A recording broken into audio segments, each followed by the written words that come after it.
Student, today we are going to start our new topic, chapter 2, from trade to territories. In this topic we discuss how the British East India Company who comes to in India for the trading, वो जो व्यापार करने के लिए हमारे देश में आए थे। टेरिटरी होता है भूमि के बहुत बड़े क्षेत्र पर अधिकार करना, कि किस तरीके से वो व्यापार करने के लिए आए थे, लेकिन यहाँ के मास्टर बन गए। यहाँ पर उन्होंने पूरी तरह से अपना कंट्रोल कर लिया था। In the late of the 18th century, the political condition of India was highly unstable. Aurangzeb was the last powerful Mughal ruler. His death in 1707 was accused by the War of Succession for the throne of Delhi and the investigations of the emperor. अगर हम बात करते हैं 18th century की, तो 18th century में हमारे देश की जो पॉलिटिकल कंडीशंस थी ना, वो पूरी तरह से डिस्टर्ब थी, क्योंकि उस समय मुग़लों का शासन हुआ करता था। और औरंगजेब जो भारत का लास्ट मुग़ल एम्परर था, he was the last powerful rulers. उसने पूरी तरह से मुग़ल एम्परर का डिक्लाइन कर दिया था। उसकी डेथ जब 1707 में हुई, तो उसके बाद उसके जो सक्सेसर थे वो इतने पावरफुल नहीं थे, और उनके अंदर आपस में युद्ध चलते रहते थे for the throne of Delhi, कि दिल्ली के ऊपर किसका राज होगा, दिल्ली की जो एम्परर जो सत्ता है वो किसके पास चली जाएगी। और इस सिचुएशंस का जो फ़ायदा है वो उठाते हैं ब्रिटिश ईस्ट इंडिया कंपनी। तो अंग्रेज़ थे जो ट्रेड करने के लिए हमारे देश में आए थे। ट्रेड का मतलब होता है चीज़ों को मार्केट में बेचना। जैसे कुछ चीज़ें वो सिल्क है जो, या फिर जो स्पाइसेस है, वो हमारे देश से ख़रीदते थे और दूसरे देश में उनको बेचते थे, और वो जो ट्रेड करते करते हमारे देश के मालिक बन गए थे। उसी चीज़ के बारे में आज हम इस चैप्टर में डिस्कस करेंगे।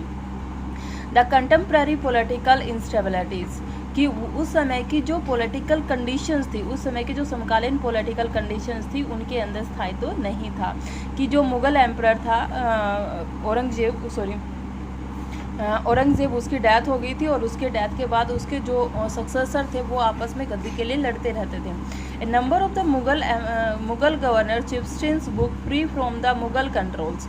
बहुत सारे जो गवर्नर्स थे उस समय, क्योंकि औरंगज़ेब तक ही पावर थी मुग़ल एम्परर के अंदर, उसकी जैसे ही डेथ होती है तो जो गवर्नर्स थे वो मुग़ल कंट्रोल से बाहर हो जाते हैं और अपना अपना एस्टैब्लिश द रीजन, अपना अपना एक अलग किंगडम बना लेते हैं। In views of the political instability during the second half of the 18th century, अगर हम 1750 के बाद की बात करते हैं, तो Britishers emerge as the new power of political horizon and many European powers were also attack toward the Asia. जो ब्रिटिश ईस्ट इंडिया कंपनी थी वो हमारे देश की तरफ आती है। क्यों? क्योंकि ब्रिटिश ईस्ट इंडिया कंपनी और जो यूरोपियंस थे वो एक ऐसे कंट्रीज़ की, एक ऐसे कॉन्टिनेंट्स की तलाश में थे जो जहाँ पर वो ज़्यादा से ज़्यादा प्रॉफिट ट्रेड के द्वारा कमा सकें।